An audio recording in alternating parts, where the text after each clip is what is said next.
worship of idols. The strangest thing about this dua is you would expect him to say, Ya, like many of us parents do, Ya Allah, don't let my children go astray. Ya Allah, my child stop praying, keep them on Islam. My son, my daughter, my son, my daughter, my son, my daughter. My kids, protect my kids, yes? In this dua, who did he ask that should be saved from the worship of idols first? Wajnubni wa baniya an na'bud al-asnam. Prevent me, the man who broke idols and as a kid and almost got killed for it. The person who jumps into a fire willingly in his faith to Allah, who leaves his family in the middle of a desert because he has absolute trust in Allah, at the end of all of his careers, after passing all of his tests, is turning to Allah and saying, Ya Allah, idols are pretty dangerous. Please prevent me from falling into the worship of idols. Forget even the kids for now. Let's just figure out, why is he saying that about himself? He should feel pretty safe that he would never fall into that trap. He should be making this dua for the people in the city, or maybe his future generations. Why is he making this dua about himself? It's worth thought. We have to stop and think. And if he feels the need to make this dua, then why do I feel the need to only make dua for my kids? Like, I already graduated from, the Jannah certification test, so I'm already set. It's my kids that seem to be going on the highway to hell, so I need to make dua for them, because alhamdulillah, I have it.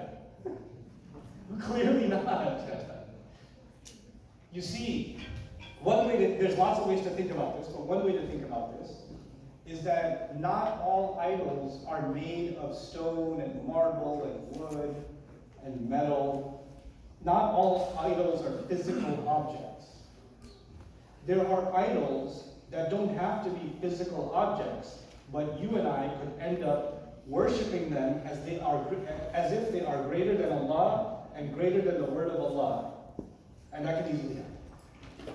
In fact, the idols that are invisible live inside the hearts of people. They don't live in a temple. You don't have to build a shrine for them.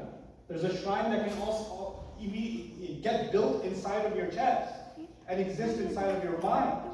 Let me give you some examples of these idols now so you understand what I'm saying. Let's face it, many cultures in the world, including Muslim cultures, especially Muslim cultures, they're very competitive. We're very, very competitive. If your cousin got a job, then you feel worthless because you don't have a job. If your brother bought a house, then your wife is telling you, why are you such a loser? Your brother already bought a house. And your dad is telling you, you absolute disgrace of human existence. Your younger brother already bought a house, and you're still renting an apartment? We're competitive. We're constantly comparing ourselves to other family members, other people in society. Some of you do this in university. Your elders do it among other elders, right? There's competitions about how fancy the wedding was. There's competitions about what car, what home, what neighborhood, who got citizenship, who got a green card. We've got all kinds of competitions. Competitions can get so petty, they can be like, you seriously you see the shoes they were wearing? I don't have shoes like that. Shoes? What's next, socks? You gonna check socks too? But we get competitive over things, right? And in that competition, because we want to keep up, the word of Allah becomes secondary, and winning in the competition or staying in the race becomes primary. So even if you have to get involved in a business to make money that isn't exactly halal, but because of that business, doesn't matter if it involves alcohol or gambling or whatever, it doesn't matter, but it makes good money. It makes good money, and because of that good money, you can send the kids to college, you can buy a nicer place, you're going to be set for life, right? So what just happened? The desire to compete went from being a desire to turning into a need. And once that became a need, the need to obey the word of Allah became smaller, and the need to compete became higher, and therefore it became a larger object of worship. It became an idol that got worshipped. There are other kinds. They're not just financial idols of worship. There are social idols of worship. They're even scarier. I come from a society where, and South Asia in general has this problem, where there are things that Allah has made halal. And we and our culture have made them haram. So Allah has made them, it's completely fine, but we have made it, it's absolutely not okay. And at the same time, you know what else we've done? Allah has made certain things absolutely what? Haram. And we have made them, oh come on, it's not that bad. Okay, so let me give you an example of each. We have in our cultures, recently I heard some really horrifying news about a woman who allegedly, they can't tell if she got murdered or she killed herself. She had several bruise marks on her body, etc. She was in Pakistan, right? And she was in an abusive marriage. They got her married, and she was getting beatings and all kinds of stuff was happening to her. And you know what? I won't even talk about her case, I'll tell you in general. Because people come to me and tell me, I'm not a counselor. People come and tell me their life story whether I ask about it or not. So I just happen to know things that I wish I didn't know, but then again, I was meant to know. So there are, the proposal comes, and we have a culture in which we want our daughters to get, in certain cultures, we want them to get a higher education because then they'll get better marriage proposals.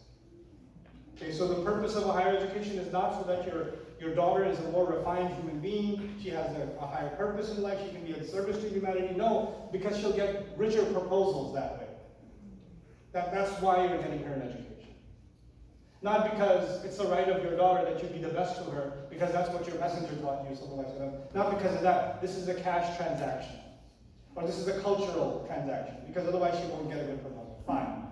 She gets a high degree. Now they're looking for a proposal. They're not looking for a man who's good, or a man who's kind, or a man who fears Allah, none of that stuff.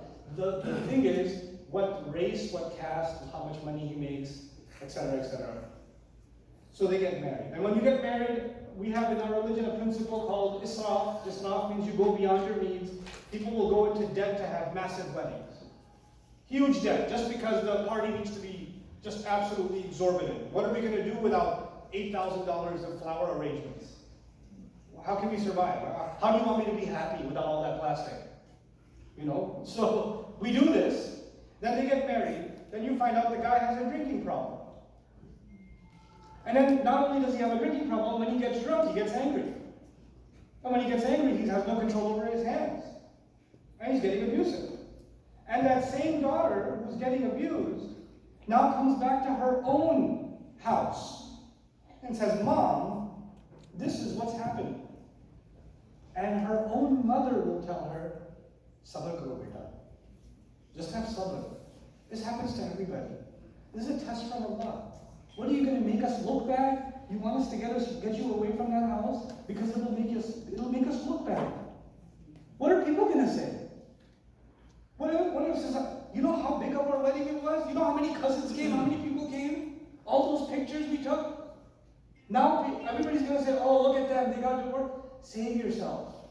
You know what? I have a solution for you. Just get pregnant. Just have a baby. Everything will be okay once you have a baby. That's the advice. That's the advice. And then you know what? A lot of these women listen to this psychotic, evil advice, and they have children with that horrible, wretched man. And then the guy is not only beating the wife, when the time comes, he's also beating the child. He's also doing, or if he's not beating the child, he's beating the child's mother in front of the child. What kind of child will that be when he grows up? What kind of child will that be? And when you realize that this kind of evil is no intervention, no stopping it, no, I'm not saying the solution is divorce, but I'm saying at least intervene. At least step up. But no, can't say anything. Our hands are tied. Because I know in our cultures, many Muslim cultures, you know what they tell the daughter when she's getting married? The only way you'll ever come back in this house is in a kafan. In your burial clothes. That's the only way you can come back to this house. You have our judgment day, Allah will ask the daughter, He will say, she will be asked, what crime was she killed for? We're killing them while they're still alive. We're killing them while they're still alive. Well, this is the reality. And that reality is, it goes directly against the word of Allah. Directly. like blatantly against the word of Allah. But you know what? Our culture and what people will say has become a greater God than the one that some people pretend to put their head down in front of. They're actually, in their heart, they're doing sajda to reputation. They're doing sajda to their culture. They're doing sajda to their family status. That's what they're doing sajda to. But the younger generation has its own idols. That's the older generation. They want to keep up with culture. The youth are like, yeah, we're not cultural. Yeah, your false god is on an Instagram app. Your false god is your obsessive need to post more and more of yourself, to broadcast what you ate for breakfast. Because without that, it's like you don't exist. To constantly check to see how many people put at least a thumbs up, at least a heart, at least give me an LOL, give me one LOL at least, so I can feel like my existence in this universe has a purpose. So keep on checking, keep doing dhikr of it. Keep doing muraqabah of your post. Right? You know what that can become, that obsession? What used to fill the heart and the tongue, the remembrance of Allah, gratitude to Allah, seeking guidance from Allah, it has been replaced with shallow things that have to do with other people. Comparisons of one kind or another, competitions of one kind or another. This is what we've turned our lives into. So when Ibrahim a.s. was afraid of idols for himself, he knew something. He knew something. He knows that idols in every generation and in every age, they come in different forms. When a man is young, he has to fight different kinds of idols. When he becomes older, he has to fight different kinds of idols. When he's as old as Ibrahim a.s., old enough, he might have to face different kinds of idols. So just because he smashed the idols of his youth, doesn't mean that the idols of his old age are gone.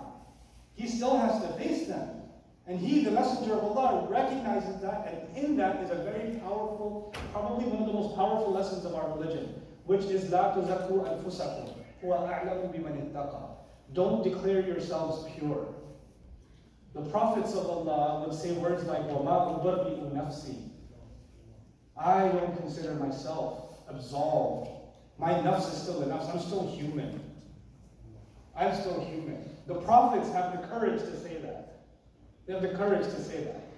You have to be able to be brutally honest with yourself about your idols. About what inside you is so powerful that sometimes the word of Allah, Allah Himself, becomes, you can't hear Allah's words. Even though you have them inside you, you can't hear them anymore, and those other idols become louder inside you. Nobody knows those idols. Nobody knows them. You know them. Only you know your idols. And the ones you had to fight last year may not be the ones you're fighting this year. As your life situation changes, your idols can change. You understand that? So he makes dua to Allah, and that's why the words here, وَجْنُبْنِي وَبَنِينَ and now that's now. And that would have been enough. That's pretty powerful dua. Prevent me and my offspring, my children, from ending up in the worship of idols. But then he says, رَبِّ إِنَّهُنَّ أَضْلَلْنَ كَثِيرًا مِنَ النَّاسِ. My master, these idols, no doubt they're the ones that have misguided so many from among humanity. They have taken so many from among humanity away. And you know, idols in the Arabic language, this is called غَيْرُ عَاقِلٍ. Okay, جَمْعُ غَيْرِ الْعَاقِلِ. And what that is, let me tell you simply in English. In English, we say he and she and it. And for the plural, we use what? They. Right? So when they opened up this water bottle store for me at the desk table here, this is an it. But altogether, the bottles are a what? They're a they. But in classical Arabic, these bottles would actually be a she. The non-human plurals, they talk about them with the word she, hiya. Okay? So actually the expectation is إِنَّهَا أَضَلَّتْ كَثِيرًا مِنَ النَّاسِ. Al-asma. إِنَّهَا أَضَلَّتْ كَثِيرًا مِنَ النَّاسِ. And the Arabic would say she, but we translate in English they. But the Arabic of this ayah, Allah revealed, is إِنَّهُنَّ أَضْلَلْنَ كَثِيرًا مِنَ النَّاسِ. A different pronoun we use. This is, Jamrat Ta'id. This is the plural, hunna. Now why would that be used? This is actually a technique in classical Arabic, used to describe something that you feel very strongly about. So it's not human. Like for example, some of you love cars, yeah? If you love cars, and you really love cars, then you won't talk about them with hiya, you'll say hunna. Because there's a tafkhim in your heart. There's a big deal in your heart when you talk about them. Ibrahim alayhi salam has so much anxiety, so much feeling towards this idol thing that he just said. He takes it so seriously that innaha doesn't capture the seriousness of what he wants to say. So he says, innahunna adlalna. It is they. They have misled so many from among humanity. Innahunna adlalna kathiran min an-nas.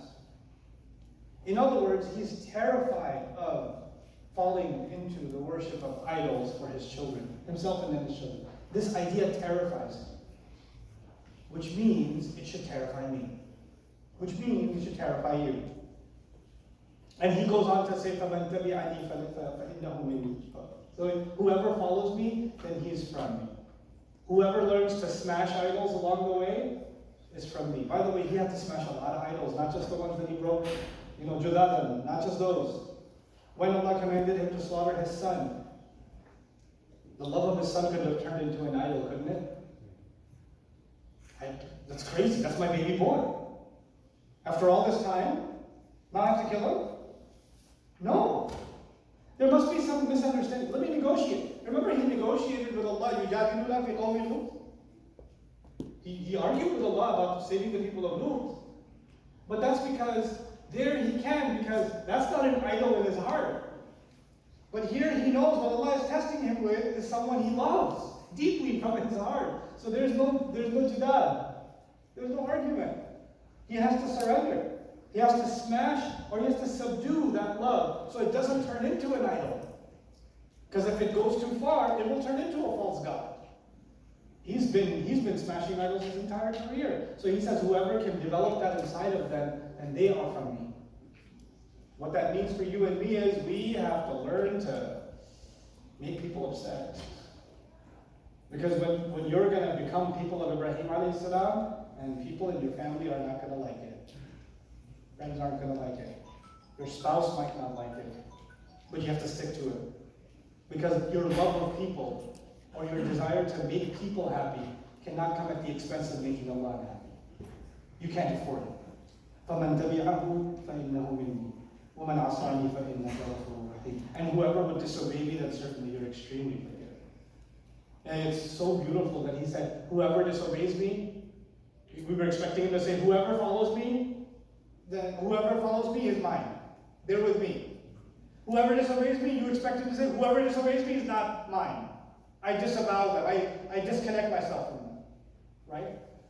Like, I don't watch Urdu dramas, but I overhear them when my mom watches them. Aaj ke baad tu mere bete nahi ho. Alright.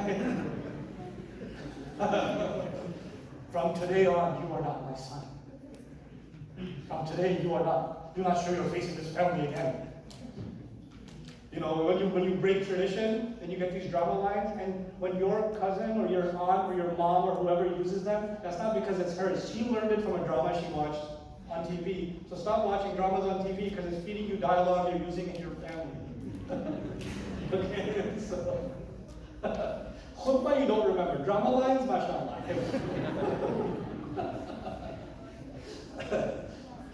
But he said, whoever doesn't follow me, instead of saying, whoever doesn't follow me, I have nothing to do with them. He doesn't do that. He says, whoever doesn't follow me, then you're extremely forgiving. Ya Allah, go easy on them too. He's worried about them too. فَإِنَّكَ غَفُورٌ رَحِيمٌ. رَبِّ إِنِّي أَسْكَنْتُ مِنْ ذُرِّيَّتِي بِوَادٍ غَيْرِ ذِي زَرْعٍ عِنْدَ بَيْتِكَ الْمُحَرَّمِ رَبَّنَا لِيُقِيمُوا الصَّلَاةَ. Ya Allah, so beautiful. He said, my master, I'm the one who settled my family down in a valley that has no vegetation. Which valley is he talking about? That has no vegetation.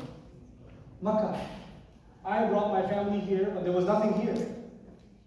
Right by your sacred house. Do you remember the text clues that the city's already built? Baytuhu al-Muharram is already built. That's why he's referring to it.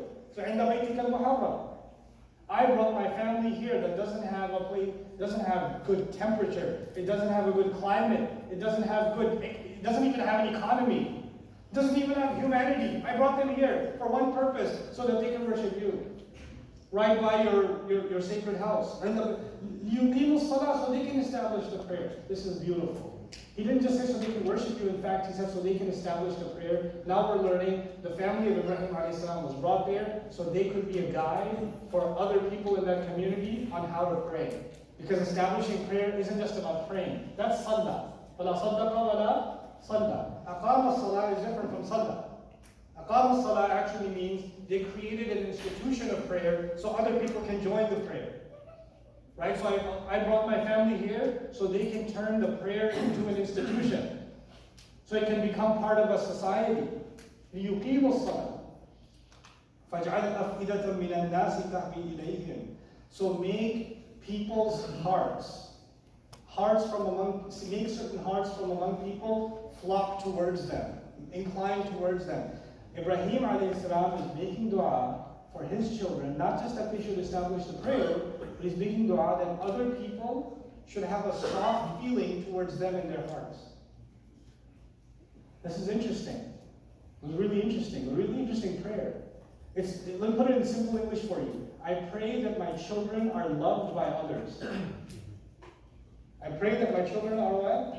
Loved by others. It's like some wannabe influencer online's dua. I pray I'm loved by others.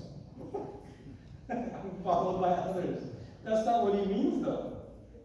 He's saying, Ya Allah, put the love of my family, these kids of mine that are going to establish prayer, put a love for them in the hearts of people so that using that love for them, they will develop love for who? They will develop love for Allah. Make their hearts soft towards my offspring so that becomes a way by which they can come closer to Allah. This dua is so loaded. It's the last thing I'll talk to you guys about today. It's so beautifully loaded. How do you make someone lovable? How do you when you say, ask Allah, Ya Allah, make them lovable to people. That doesn't mean that you have a constant frown on your face. People say, Assalamu alaikum to you, say, Wa alaikum assalam wa rahmatullahi. And then Allah divinely says, oh, I love the way he says, Wa alaikum assalam. That's not how that works.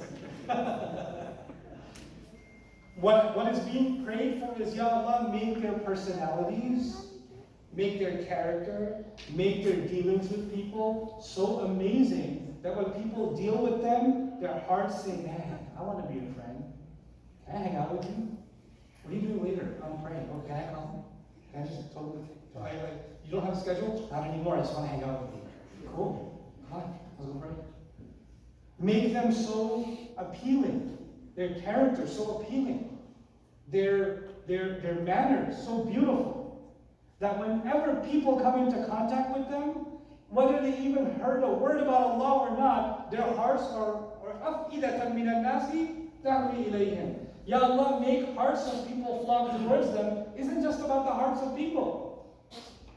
Let me tell you, this is called kinaya in Arabic. Kinaya is when you say one thing, but you mean another thing also. Right? So if I say, Ya Allah, make this tree fruitful. Make this tree fruitful. And the tree is this little. Then what I'm not just asking for one day it will have fruit. I'm asking Allah to protect this tree, allow this tree to grow, make sure it gets enough nourishment, make sure it doesn't get mowed down, make sure the land around it is protected. So one day it's big enough that it can give fruit and it continues to give. I asked all of that by just saying what? Make this tree fruitful. I didn't have to make the entire laundry list. Ya Allah, make sure photosynthesis happens every day. I didn't have to say that. You understand? So when he asks Allah to make people's hearts soft towards them, he's indicating from that, Ya Allah, allow them to be the kind of people that people's hearts incline towards. So it's not just about the hearts of people, it's about the way they carry themselves. The way they carry themselves. So now with that in mind, with that realization, this is the dua of Ibrahim a.s. at the end of the career for what applies to you and to me and to everybody else. What kind of personality are we cultivating? What kind of idols are we creating? And you know what? People love being liked nowadays. We love being liked. right? We love it. And how do we like being liked? Through filters. We put our life on filters, right? It's not just filters on images and videos that remove your wrinkles and make you look brighter and happier. And they even have filters now that can make you smile while you're frowning. They can change your face, right? They can do that. But that kind of thing, you want people to like you in an artificial way. Nobody's heart's inclined towards you. They're just looking at you and saying, oh, I wish I have what they had. I wish I had a smile like that. I wish I had that filter. Where'd you get that filter? You know?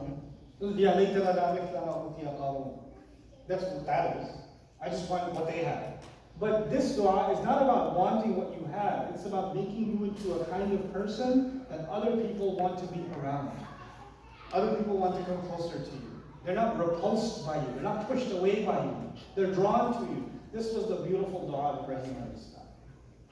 This is if you understand what I'm saying, then the way you and I carry ourselves with family, with friends, the way you and I carry ourselves in our communities, the way we talk to each other, the way we talk about each other, all of that changes. Because we want to be part of the dua of Ibrahim alayhi salam.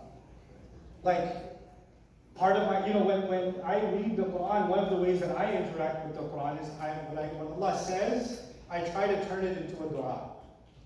Like it's a really nice way to have an engagement with the Quran. So when I hear Ibrahim alayhi salam say, basically, of my children, make people's hearts inclined towards them, I want to ask Allah, Ya Allah, make me the kind of person that hearts inclined towards me for you.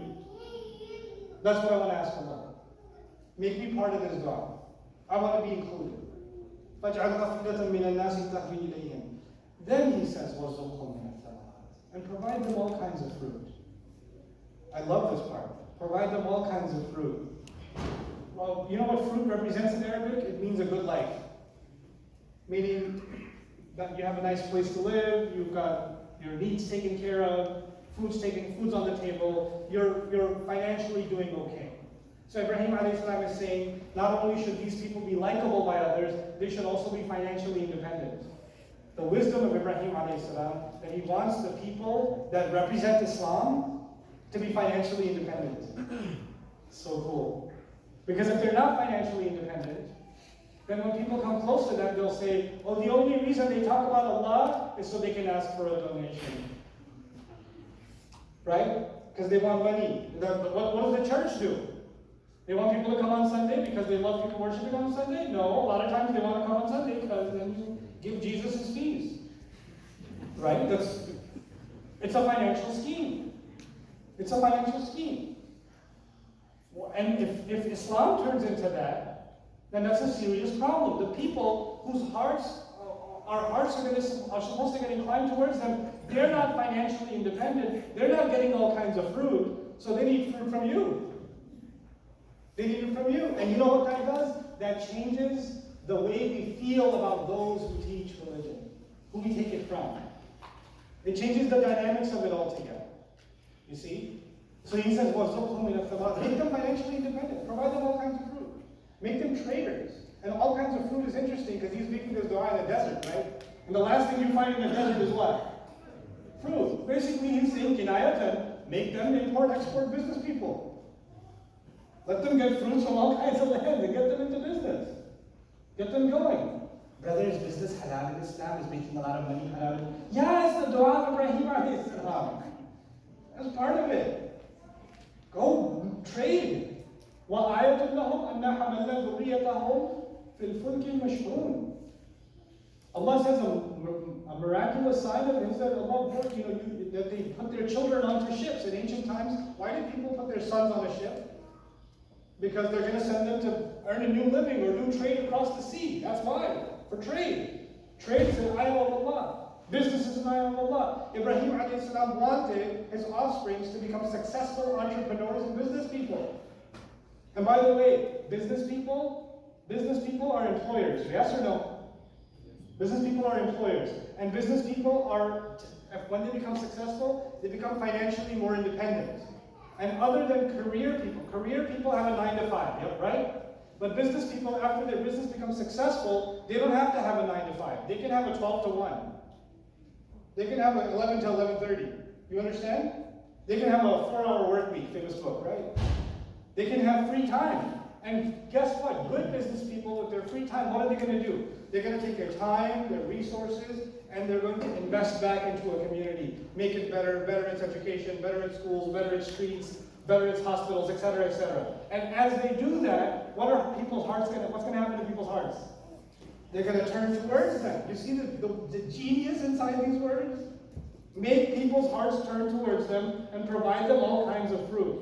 Packs an entire economic worldview for the Muslim. All just inside of this remarkable line. And this is coming from a man, alayhi salam, who never settled down. He lived a homeless life his entire life. Now, doesn't have 2 fruits to his name. And he's saying, for this being to be sustained, now that the house is built, we need people that people will be inclined towards, and they should be community influencers by way of being tradesmen, by way of being established economically. Amazing. وَارْزُقْ أَهْلَهُ مِنَ الثَّمَرَاتِ لَعَلَّهُمْ يَشْكُرُونَ, so that they can be grateful. That's the last part. They can be grateful. And you know what? This idea that when people become successful in business, they become arrogant. When people start making money, things change. If you were, and I don't know who the president of the masjid is, so it's not a dig on any president, okay? But if you were the president of a masjid that used to be a small corner shop with 8 people can barely fit for Jum'ah, then you don't go around telling people, by the way, I'm the president of the masjid. You know that next to the 7-Eleven, the side entrance? Yeah, I'm the president. But when the fundraiser is successful and the place gets built, it's got a super nice chandelier. Then, by the way, I built this place. You know how many masjids I've been to where people come to me, 6 different people, and they all tell me they built that place. Brother, you know, many years ago this was nothing and I built this place. Alhamdulillah. Only Allah. Really? Okay. It sounds like only Allah to me. Then the next guy, brother, many years ago, nothing over here, and mashallah, I built this place. Oh, okay. Cool. Do you know the other one, or are you guys?